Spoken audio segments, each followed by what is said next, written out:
दोस्तों, रॉबर्ट अपनी लाइफ का एक इवेंट शेयर करते हैं। कुछ सालों पहले उन्हें सिंगापुर में एक इंटरव्यू के लिए बुलाया गया। एक यंग लेडी ने उनका इंटरव्यू लिया और इंटरव्यू के बाद वो एक टेबल पर कॉफी पी रहे थे। तो उस लेडी ने रॉबर्ट को अपने कुछ आर्टिकल्स दिखाए जो उसने न्यूज़पेपर के लिए लिखे थे। रॉबर्ट ने जब वो आर्टिकल्स देखे तो बहुत इंप्रेस हुए। उन्होंने कहा, तुम्हारा राइटिंग का स्टाइल तो बहुत अच्छा है और तुम्हारी बातें भी इंटरेस्टिंग है, तो क्या रोक रहा है तुम्हें आगे बढ़ने से? उसने कहा, पता नहीं, हर कोई कहता है कि मेरी नॉवेल्स बहुत अच्छी है पर कोई खरीदता ही नहीं है। क्या आप कुछ सजेशन देना चाहोगे? रॉबर्ट ने कहा, हाँ बिल्कुल, ऐसा करो, यहाँ सिंगापुर में मेरा एक दोस्त है जिसका एक छोटा सा स्कूल है जहाँ वो सेल्स की ट्रेनिंग देता है, तो तुम उसके पास जाओ और सेल्स सीखो। इससे तुम्हें राइटिंग करियर में अच्छी ग्रोथ मिलेगी। अब ये बात उस लड़के को अच्छी नहीं लगी। उसने कहा, मेरे पास मास्टर्स डिग्री है इंग्लिश लिटरेचर में, भला मैं किसी स्कूल में सेल्स पर्सन का काम सीखने क्यों जाऊंगी? मैंने पढ़ाई ही इसलिए की थी ताकि मुझे ये सब काम ना करने पड़े।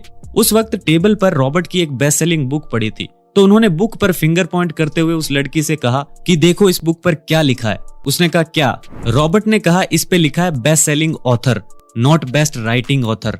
तब उस लड़की की आंखें खुली। उन्होंने कहा, मैं सेल्स जानता हूँ इसलिए बेस्ट सेलिंग ऑथर हूँ, और तुम राइटिंग जानती हो इसलिए बेस्ट राइटिंग ऑथर हो। अब अगर तुम चाहती हो कि तुम्हारी बुक्स भी लोग खरीदें तो सेलिंग तो सीखनी ही पड़ेगी। रॉबर्ट इस इंसिडेंट से बताते हैं कि रिच मेंटालिटी वाले लोग हर स्टेज पर सीखने के लिए रेडी होते हैं और पुअर मेंटालिटी वाले लोग रेडी नहीं होते। तो ये एक बड़ा डिफरेंस होता है रिच और पुअर लोगों की मेंटालिटी में। तो आज की इस वीडियो में मैं ऐसे ही कुछ डिफरेंसेस बताने वाला हूँ जिनसे आप ये जान सकते हैं कि आपकी मेंटालिटी रिच है या पुअर। तो फर्स्ट पॉइंट जिसके बारे में हमने बात की वो था work to learn, don't work for money. Author कहते हैं मनी और सिक्योरिटी इंपॉर्टेंट है, पर सिर्फ पैसों के लिए काम करने से आप आगे नहीं बढ़ सकते। आपको जॉब के साथ साथ और स्किल्स भी सीखनी होगी। जैसे कि आप नेटवर्क मार्केटिंग कंपनी ज्वाइन कर सकते हैं। नहीं, मैं आपको लोगों को बेवकूफ बनाने को नहीं कह रहा। मैं कह रहा हूं अगर आपको sales, fear of rejection, fear of failure, इन सब से डील करना सीखना है तो MLM एक ऑप्शन हो सकता है। इसके अलावा टेक्निकल स्किल्स आप ऑनलाइन सीख सकते हैं। आपने देखा होगा कुछ लोग बर्गर बहुत अच्छा बनाते हैं। अब अच्छा बर्गर बनाने के बावजूद सारी जिंदगी वो फाइनेंशियली स्ट्रगल कर रहे हैं। क्यों? क्योंकि उन्हें एक इंपॉर्टेंट स्किल नहीं आती, सेल्स। मैंने पहले भी कहा था, मैकडॉनल्ड्स सबसे अच्छा बर्गर नहीं बनाता, पर उन्हें एवरेज बर्गर को अच्छे से सेल करना आता है। सेकंड लेसन है mind your own business. McDonald के फाउंडर रे क्रॉक एक बार यूनिवर्सिटी ऑफ टेक्सास में स्पीच दे रहे थे। उन्होंने स्टूडेंट से पूछा कि क्या लगता है तुम्हें, मैं किस चीज का बिजनेस करता हूँ? ये सुन के सभी स्टूडेंट्स हंसने लगे। उन्हें लगा रे मजाक कर रहे हैं। रे क्रॉक ने फिर से पूछा, क्या कोई बता सकता है मैं कौन से बिजनेस में हूँ? अभी भी ज्यादातर स्टूडेंट्स हंस ही रहे थे, पर एक स्टूडेंट उठकर बोला, इस दुनिया में हर कोई जानता है कि आप बर्गर का बिजनेस करते हैं। रे ने कहा, नहीं, मेरा बर्गर का नहीं, रियल एस्टेट का बिजनेस है। बर्गर बेचना हमारा प्राइमरी फोकस जरूर है, पर मेन पैसा हम फ्रेंचाइजी की लोकेशन और लैंड सेल करके कमाते हैं। इसीलिए आपने देखा होगा कि मैकडॉनल्ड की फ्रेंचाइजी के लिए आपको जगह भी उन्हीं से ही खरीदनी पड़ती है। तो ये एक खास बात होती है रिच मेंटालिटी वाले लोगों में कि उनका मेन बिजनेस लोगों को पता ही नहीं चलता, because they mind their own business. अगर आप किसी बैंक एम्प्लॉय को पूछोगे कि तुम्हारा बिजनेस क्या है, तो वो कहेगा मैं बैंकर हूँ। वो अपनी जॉब को ही अपना बिजनेस बताएगा। जबकि रॉबर्ट के हिसाब से हर इंसान की जॉब और बिजनेस अलग अलग होता है, और आपके पास दोनों होने चाहिए, क्योंकि आपके इनकम कॉलम से आपकी जॉब का पता चलता है और एसेट कॉलम से आपके बिजनेस का। तो जॉब से इनकम आ रही है वो तो ठीक है, पर अगर आप एसेट इनकम का नहीं सोच रहे तो फिर आप पुअर मेंटालिटी वाले लोगों में आओगे। अब ऐसा क्यों? क्योंकि बहुत लोग प्रोग्राम्ड हैं to mind other peoples businesses. वो सारा दिन हार्डवर्क करते हैं ताकि कोई और अमीर बन सके। तो चलो आपको 4 ऐसे एडवाइस बताता हूं जो हम अपनी लाइफ में फॉलो करते हैं और उससे अमीर कोई और बन जाता है। फर्स्ट एडवाइस है, स्कूल जाओ, अच्छे मार्क्स लाओ और जॉब करो। इस एडवाइस से एक एम्प्लॉय पैदा होता है जो अपने बॉस को अमीर बनाता है। सेकंड एडवाइस है, हार्डवर्क करो, पैसे जोड़ो और घर ले लो। इस एडवाइस से एक डेटर यानी कर्जदार पैदा होता है जो बैंक्स को अमीर बनाता है। थर्ड एडवाइस है, बड़ा होम लोन लेने से गवर्नमेंट टैक्स डिडक्शन कर देती है। इस एडवाइस से टैक्स पेयर पैदा होता है जो गवर्नमेंट को अमीर बनाता है। फोर्थ एडवाइस है, अभी सब कुछ क्रेडिट कार्ड और डाउन पेमेंट पर खरीद लो, बाद में EMI पे कर देंगे। अब इस एडवाइस से एक कंज्यूमर पैदा होता है जो बिजनेसमैन को अमीर बनाता है। इसीलिए रॉबर्ट कहते हैं दूसरों के बिजनेस को बढ़ाने से अच्छा है mind your own business. Lesson number 3, take control of your cash flow. जो भी लायबिलिटी आपके पास होती है, याद रखना वो किसी और के लिए एसेट बनती है। अगर होम लोन आपकी बैलेंस शीट में लायबिलिटी साइड आता है तो वही होम लोन बैंक की बैलेंस शीट में एसेट साइड में आएगा। यानी जब आप किसी भी तरह की लायबिलिटी एक्वायर करते हो, जैसे कि car loan, school loan, mortgage, credit card, जब तक ये सब क्लियर नहीं हो जाते तब तक आप बैंक के लिए काम करोगे, उन्हें और अमीर बनाने के लिए। अब सेट ऑफ बुक्स में एसेट और लायबिलिटी के अलावा दो और चीजें भी होती है, इनकम एंड एक्सपेंस। जैसे आपकी हर लायबिलिटी किसी के लिए एसेट है, उसी तरह आपका हर एक्सपेंस किसी और के लिए इनकम है। इसे डायग्राम में देखो, एज ए पेई अगर आप कुछ एक्सपेंस करते हो तो एज ए पेयर वो उसके लिए इनकम बन जाएगी। अब इन दोनों सेट ऑफ बुक से जो समझने वाली बात है वो ये है कि अगर कोई फाइनेंशियल फास्ट ट्रैक पर जा रहा है तो उससे बिल्कुल ऑपोजिट कोई फाइनेंशियल रैट रेस में भी जाएगा। एक के बिना दूसरा एग्जिस्ट नहीं कर सकता। अब सवाल ये उठता है कि आप फास्ट ट्रैक वाली साइड में हो या रैट रेस वाली साइड, क्योंकि रिच लोग फास्ट ट्रैक यानी एसेट बिल्डिंग और इनकम वाली साइड होते हैं, वहीं पुअर लोग लायबिलिटी बिल्डिंग और एक्सपेंस वाली साइड होते हैं। इसीलिए रॉबर्ट के रिच डैड बार बार कहते हैं कि ज्यादा पैसे कमाने से आपकी प्रॉब्लम सॉल्व नहीं होगी, अगर प्रॉब्लम कैश फ्लो मैनेजमेंट में है तो। अब अगर आपको फास्ट ट्रैक पर चलना है तो कैश फ्लो का कंट्रोल अपने हाथ में लो, अपनी स्पेंडिंग को कंट्रोल करो, साथ ही डेट और लायबिलिटी को मिनिमाइज करो। Lesson number 4, conscious spending.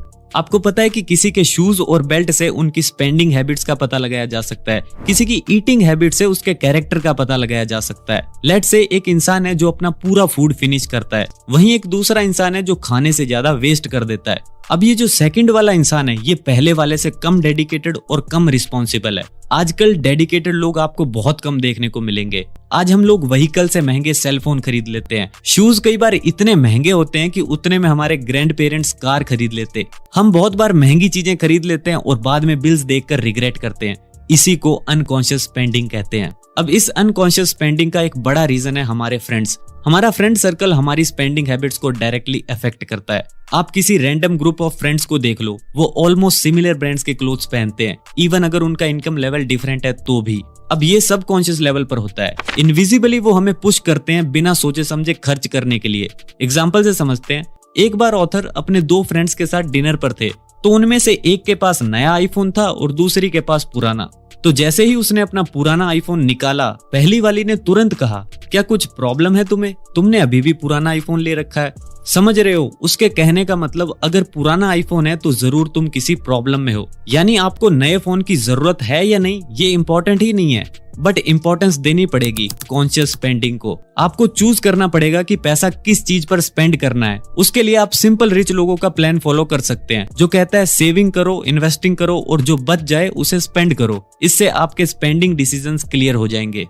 Lesson number 5, overcoming obstacles. Robert कहते हैं, मैं आज तक ऐसे आदमी से नहीं मिला जिसे पैसे गंवाना पसंद हो, और मैं आज तक ऐसे अमीर आदमी से भी नहीं मिला जिसने पैसे गंवाए ना हो, पर मैं ऐसे बहुत से पुअर लोगों से मिला हूं जिन्होंने कभी एक पैसा भी नहीं गंवाया। इसे कहते हैं फियर ऑफ लूजिंग मनी।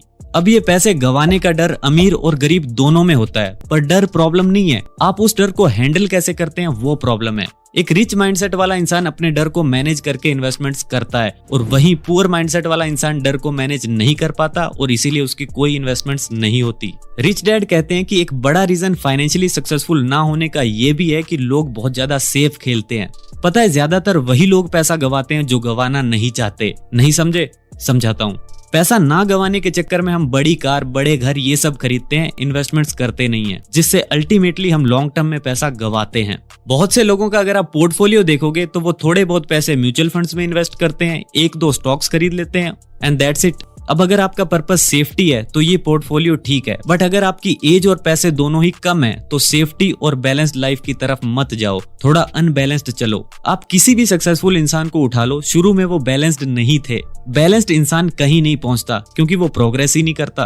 तो अगर आपको फाइनेंशियल प्रोग्रेस चाहिए तो रिच लोगों की तरह शुरू में अनबैलेंस्ड चलो। इसके अलावा एक ऑब्स्टेकल ये भी है कि नॉर्मल लोगों की सेल्फ टॉक ही गलत है।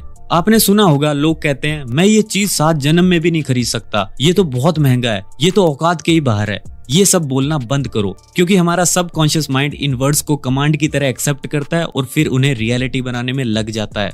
इसकी जगह आप ये बोल सकते हैं कि मैं कैसे इस कार को अफोर्ड कर सकता हूँ, कैसे इस जैकेट को अफोर्ड कर सकता हूँ, जो भी चीज आप खरीदना चाहते हैं। याद रखना, ये नेगेटिव एफर्मेशंस भी पुअर मेंटेलिटी को ही शो करती हैं। Lesson number 6, take baby steps.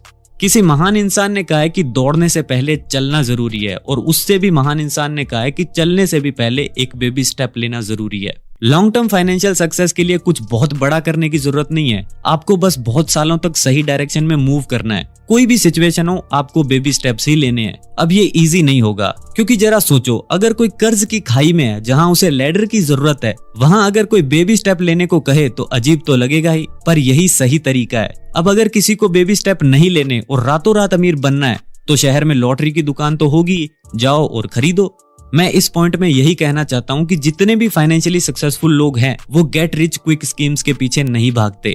कुछ सालों पहले एक स्टडी हुई थी ये पता करने के लिए कि कैसे गरीबी में पैदा होने के बावजूद कुछ लोग इतने सक्सेसफुल बन जाते हैं, और स्टडी में पता चला कि उनमें 3 कॉमन क्वालिटीज होती है। पहली, वो लॉन्ग टर्म विजन और प्लान रखते हैं। दूसरी, वो डिलेड ग्रेटिफिकेशन में बिलीव करते हैं। तीसरी, वो कंपाउंडिंग की पावर समझते हैं। अब जिनमें ये तीनों क्वालिटीज होती हैं, वो मनी वाइज तो ग्रो करते ही हैं, साथ ही उनकी नॉलेज और लर्निंग भी बेबी स्टेप्स की वजह से कंपाउंड हो जाती है। अब उसी स्टडी में ये भी पता चला कि लोग अमीर से गरीब कैसे हो जाते हैं, और उनमें भी 3 क्वालिटीज कॉमन मिली।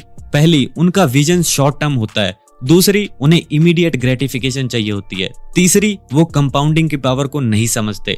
तो अगर कोई गरीब होना चाहे तो सिंपली इन तीनों क्वालिटीज को अपना सकता है, क्योंकि इस रास्ते पर चलकर लॉन्ग टर्म में वेल्थ नहीं डेट बिल्ड होता है। और अगर वेल्थ बिल्डिंग करनी है तो पहले वाली क्वालिटीज को अडॉप्ट कर सकते हो। तो ये है वो 6 मेजर डिफरेंसेस जो आपको रिच और पुअर लोगों की मेंटेलिटी में देखने को मिलेंगे। आई होप आपको इस वीडियो से थोड़ी वैल्यू मिली होगी। अगर हाँ, तो इस वीडियो को लाइक कर दो और शेयर कर दो अपने मित्रों के साथ। मैं मिलता हूँ आपसे नेक्स्ट वीडियो में। धन्यवाद फॉर वॉचिंग।